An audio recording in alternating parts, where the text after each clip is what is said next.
L'Assemblée va... The Assembly will hear an address by His Excellency Mikhail Saakashvili, President of Georgia. I request protocol to escort His Excellency.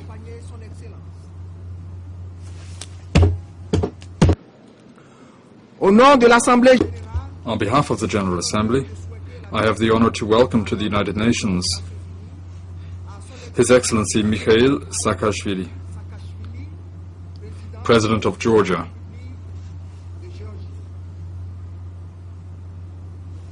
And to invite him to address the Assembly. Je vous remercie, Monsieur le Président. Thank you, Mr. President. Distinguished delegates, it is a great honor, of course, to address the 66th plenary session of the United Nations General Assembly on behalf of my people. The United Nations is the international community's greatest legacy of the last century, an institution resulting from both history's most outrageous crimes and from humanity's capacity to confront, reckon with, and overcome the consequences of such crimes. Such human contradictions, the highest heaven and the deepest abyss, to quote Friedrich Schelling, are symbolized by the two remarkable anniversaries we commemorate this year. I was surprised that no one so far mentioned it this whole, but now is the 20th year's anniversary since the Soviet Union collapsed, freeing captive nations and emancipating oppressed peoples, unleashing the dreams of millions, putting an end to decades of Cold War and the apocalyptic nuclear race, heralding a new era of international relations. It was clearly not, as one of nostalgic leaders put it, the biggest geopolitical catastrophe of the 20th century. But nor was it, as some analysts and diplomats dreamt, the end of history. 10 years later, in this very city, another major event took place, this time a real catastrophe. It reminded us in the most horrific way that history was not over and that it remained tragic. On that terrible day, even those who had failed to pay heed to a decade of green wars in the Balkans and the Caucasus, in Africa and in Afghanistan, had to abandon their illusions that a new world order free of conflicts had emerged for good.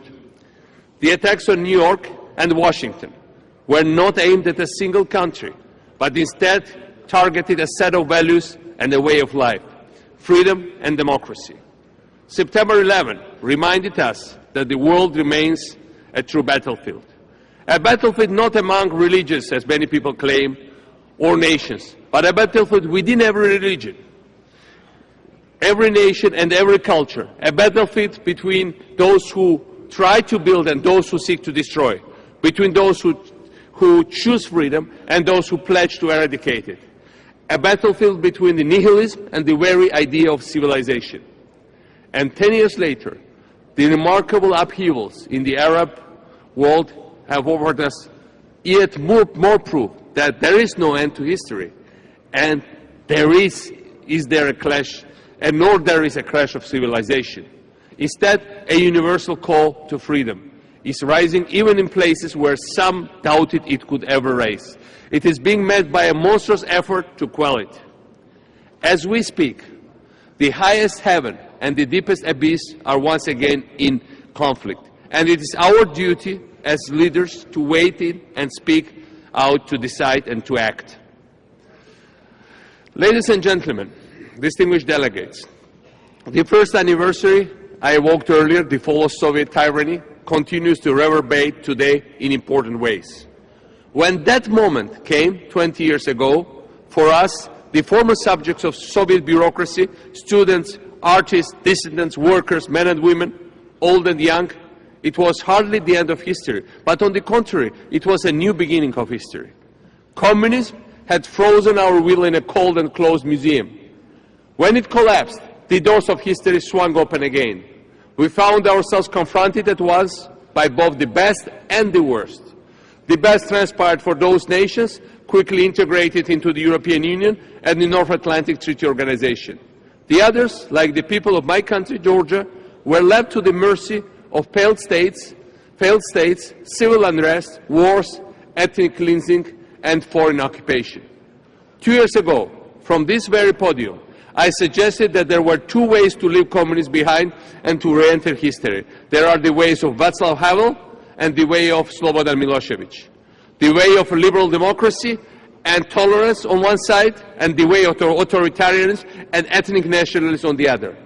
There are, in other words, men who embrace freedom and men who erect mental and physical walls.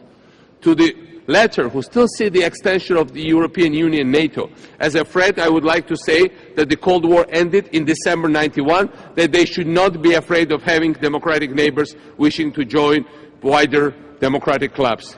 There is no hidden agenda of a secret poll or plot in any of those capitals to undermine the sovereignty of bigger nations. The Cold War ended 20 years ago, and slowly, but too slowly, new rules are emerging, and even those rules are still too rarely applied.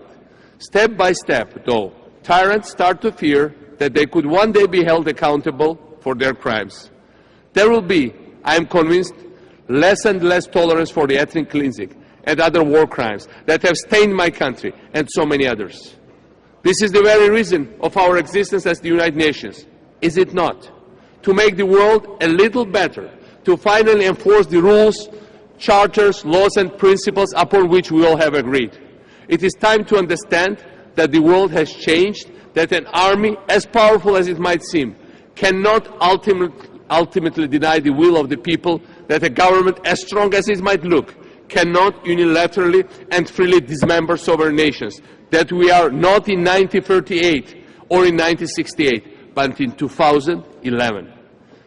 Your Excellencies, distinguished delegates, as I speak, the Russian Federation militarily occupies 20% of sovereign Georgian territory, in violation of international law and August 12, 2008 ceasefire agreement. As I speak, almost 500,000 internally displaced persons and refugees in a country of less than 5 million people continue to suffer because they are denied their right, a right reaffirmed over a dozen times by this very House to return to their homes and villages. They cannot go back because in Moscow, a foreign leader has decided that their home is no longer their home. To such cynicism and brutality, we respond with calls for justice and commitments to peace. Last year, on November 23rd, I addressed the European Parliament and solemnly pledged that Georgia would never use force to liberate those of its regions currently occupied by the Russian Federation, even though the UN Charter, as we well know, gives us the authority to do so. We definitely renounce military means to restore our territorial integrity. The commitment I made before the European Parliament is legally binding. I have sent relevant letters to the Secretary General of the UN and other international organizations. It will soon be 1 year since Georgia renounced the use of force. Ladies and gentlemen, 1 year and we are still waiting for Russia's leadership to reciprocate the gesture of peace.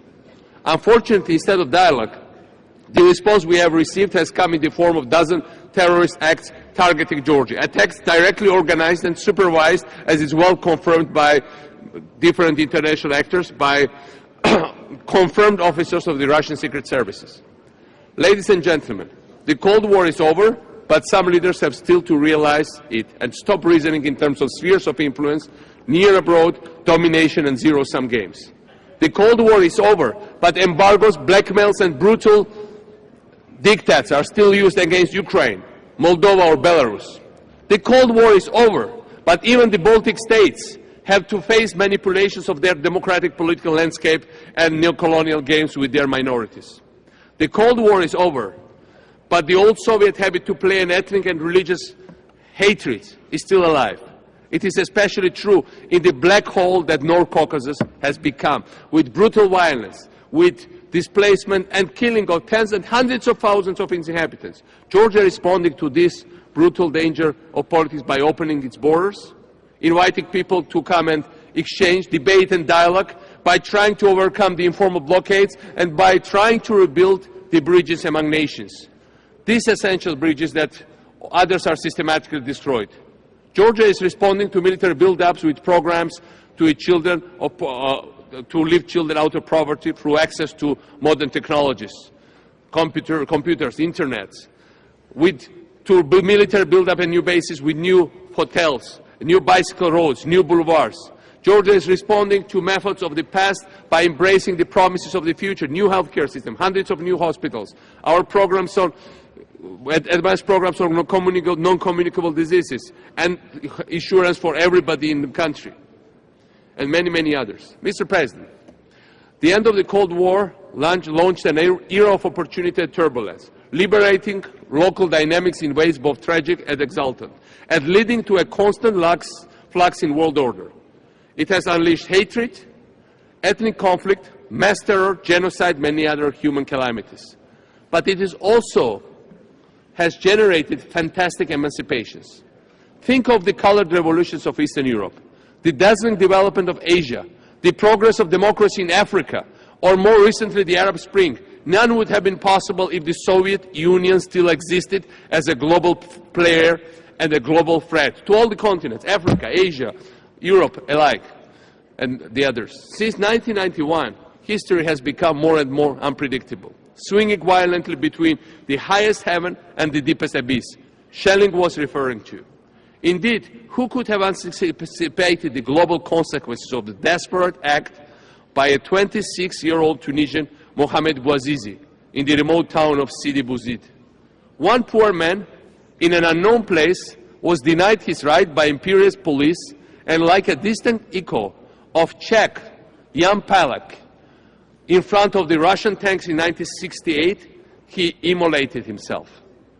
This breathtaking act of despair, ladies and gentlemen, has literally turned the world upside down. Some dictators are jailed or on the run. Regime